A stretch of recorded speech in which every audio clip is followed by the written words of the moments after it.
Let's go down to the floor. Andrew Ross-Sorkin is there with a very special guest this Friday morning. Morning, Andrew. Good morning. We are here with the one and only, the Oracle of Omaha, Warren Buffett. We're also here with Carrie Barron-Tamraz. You're here for the 50th anniversary of Business Wire, so congratulations to you, Kathy. Thank you so much. I want to get to you in a second and this anniversary, but I also want to get to buybacks, which were in the news this week. You just announced it. Why do it now? I think there's a big question. Buffett watchers who've seen you over many years, you have not always liked buybacks. So what is it about what's going on right now? Price to value. I mean, the only time to do buybacks, in my view, is when you think your stock is selling well below its intrinsic business value. And we've talked about that in many annual reports over the years, and we haven't had very many opportunities to do it. Now we think that... Okay, so you've instituted the program, but the big question that viewers want to know is, have you actually started buying yet? We actually have. You have started buying yet? Okay. Yeah. And how much can we expect for you to buy? I know you said that you wanted to keep a $20 billion kitty at all times. You have about $40 billion on hand right now. Yeah. Well, we don't have quite that much, but the cheaper it is, the more aggressive generally we will be in terms of buying. It's just like buying any other stock. And how much have you bought so far? We only got the paperwork done yesterday. Okay. And what does this say, and then I want to get to Kathy, what does this say more in a larger picture about your ability to find elephants? You always talk about your That's what I'm looking finger. for. Yeah. No, I know that, but in terms of moving money into your own stock, does it mean that you're not finding the same kind of opportunities right now, given the markets? We find opportunities periodically. I mean, we did the B of A deal. We did Lubrizol. We put almost $9 billion in Lubrizol. We just announced yesterday a $400 million acquisition for an insurance company, just yesterday.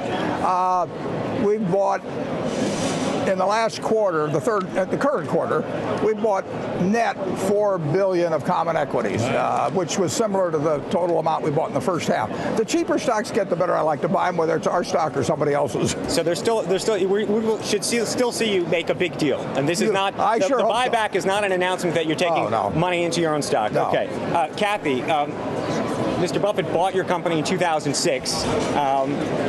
You've lasted 50 years through all sorts of different business cycles, and yet we're living now in the age of the internet and Twitter, and the SEC has now told companies that they can actually put their press releases up online.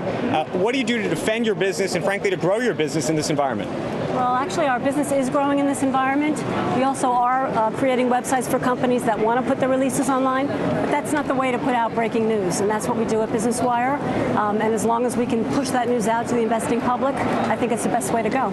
If I want to know what's going on at Bank of America, I do not want to have a website tuned to that all day. I want to get it instantly from CNBC, and the way they'll get it is, is from Business Wire. I would be remiss if I didn't mention that one of the other reasons you're in town is for this Obama fundraiser tonight at the Four Seasons. Yeah.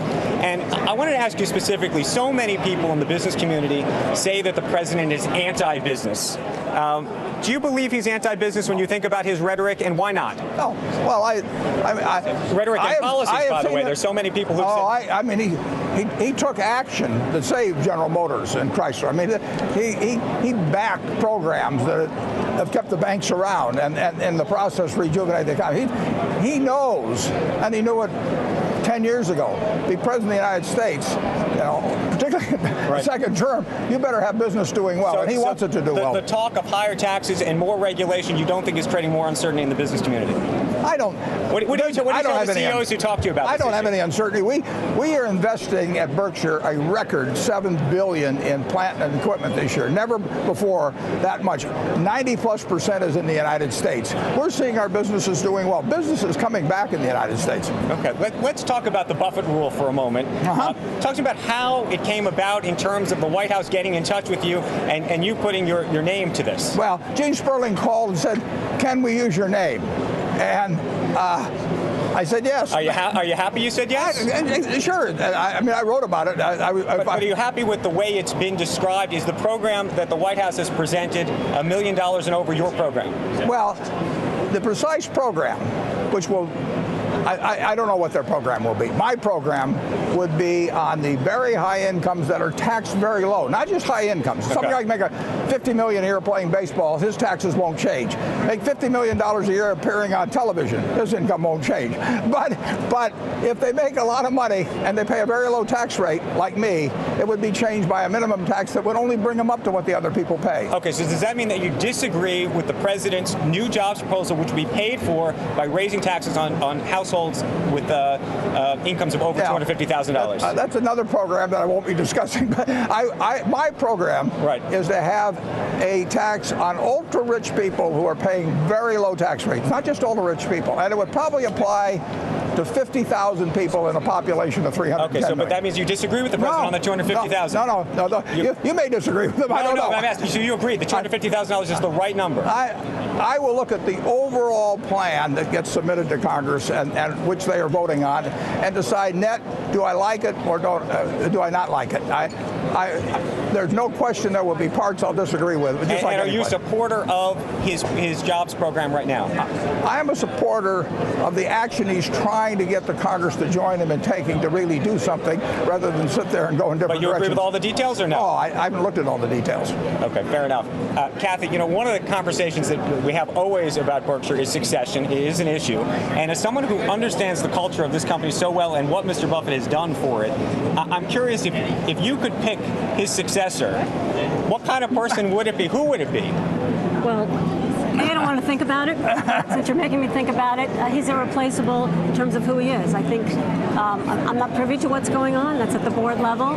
But it's got to be somebody that knows how to motivate people, because the one thing that Warren Buffett does, not better than anything else, because he's the capital allocator. Can the culture remain the same? Yes, because there are so many people throughout the organization that live and breathe the culture that Warren has created, and it's infectious. I feel it myself after 5.5 years in the company. The culture will go on. Right. Now, you recently hired Ted Welchler to be one of your investment managers. Right. Some people have speculated he actually could ultimately be a CEO. He's not just been an investment manager, but also an investment banker and has worked in corporate America. How should we think about him? We got a lot of talent. You got a lot of talent. And will you be, you have two. You've suggested that you will go for it, that you would have three in total. Possibly. Do you have a name already in your hat? I've got a couple in my mind, but I'm very happy with the two. I'll be happy if we have a third. It's not essential at all. But and none of those three, do you think, will become the CEO of the company? Hard to tell. Final question. Berkshire Hathaway, long thought of as a play on America, given the industrials and how much that represents. So many people say we're going back into a recession. You say what? Oh, we're not going. I think it's very, very unlikely to go back into a recession. We're coming out of a recession, and we've been doing it since 2009. And a great majority of our businesses are going to be earning more money than they did last year and the year before.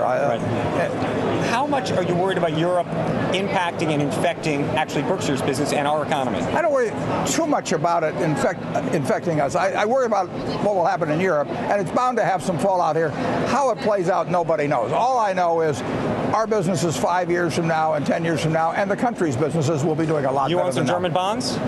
We own German bonds. We don't German bonds? Yeah. What kind of haircut you want to take on those? On German, no. You think you're okay? We have a German reinsurance subsidiary that's owned those bonds for a long, long time, and we're fine with them. But we sold other countries. Bank of America. Yeah. Big deal for you.